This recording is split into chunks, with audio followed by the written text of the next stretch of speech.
বন্ধুরা, আশা করি তোমরা সকলে ভালো আছো।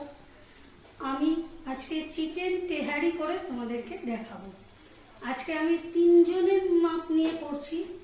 আমি ওখানে 5-6 পিস আলু দিয়েছি, 500 চিকেন নিয়েছি, 3টে বড় সাইজের পেঁয়াজ কুচু করেছি, এই আদা, এই যে আদা কুচু অল্প, রসুন কুচু, রসুন একটা রসুন ছাড়িয়ে নিয়েছি, টমেটো কুচি, একদম কাঁচা লঙ্কা করবো।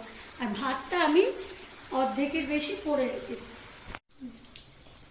বন্ধুরা, আমি দেখো কড়াইতে সর্ষের তেল নিয়েছি, এটা পুরোটা সর্ষের তেলে করব। সর্ষের তেল নিয়েছি, 2টো তেজপাতা নিয়েছি, দারচিনি, লবঙ্গ, এলাচ, জয়িত্রী, জায়ফল, এই দিয়ে আর একটুখানি গোটা জিরে নিয়ে এটাকে একটুখানি তেলে নেড়ে 2টো পেঁয়াজ দিয়ে দিচ্ছি। এইবার আমি আদা রসুনের পেস্টটা পেঁয়াজ ভাজার সঙ্গে দেব, আর মাংসটা দেব। এবার নুন, চিনি, লঙ্কার গুঁড়ো, হলুদ, একটু জিরে গুঁড়ো, যেটা তোমাদের কোয়ান্টিটি যতটা মাংস সেই অনুযায়ী মশলাগুলো তোমরা দিয়ে মাংসটা কষিয়ে নেবে। আবার পেঁয়াজ ভাজা রেডি। আর এই যে মশলাটা আমি মিক্সিতে বেটে নিয়েছি,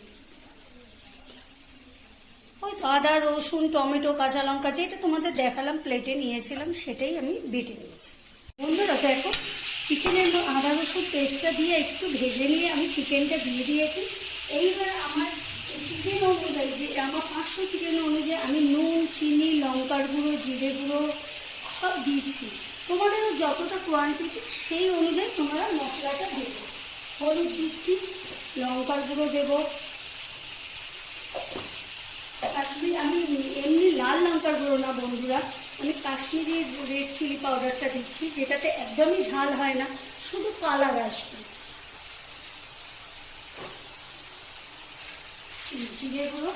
এবার কেউ যদি মিষ্টি খেতে চাও, আমি যেমন একটু মিষ্টি না হলে খেতে পারি না, আমি একটু মিষ্টি দেবো। তোমরা যদি মিষ্টি খেতে চাও চিনি দিয়ে, তাহলে চিনিটা দেবে তোমরা, আর না হলে চিনিটা অ্যাভয়েড করে যাবে।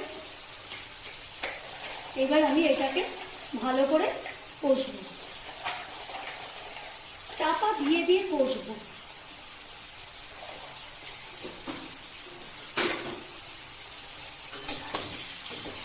দেখো বন্ধুরা, আমার বাড়িতে টক দই ছিল না, তাই আমি টমেটো নিয়েছি। যদি তোমাদের কাছে টক দই থাকে, তোমরা মাংসটা ভালো করে মশলা দিয়ে নেড়ে কষে তারপর 2-3 চামচ টক দই ফাটিয়ে নিয়ে একদম ধিমে আছে টক দইটা দেবে। আমি তার বদলে টমেটো দিয়েছি, টমেটো একটা পেস্ট করে আমি এর মধ্যে দিয়েছি। বন্ধুরা দেখো, আমার কষানো রেডি।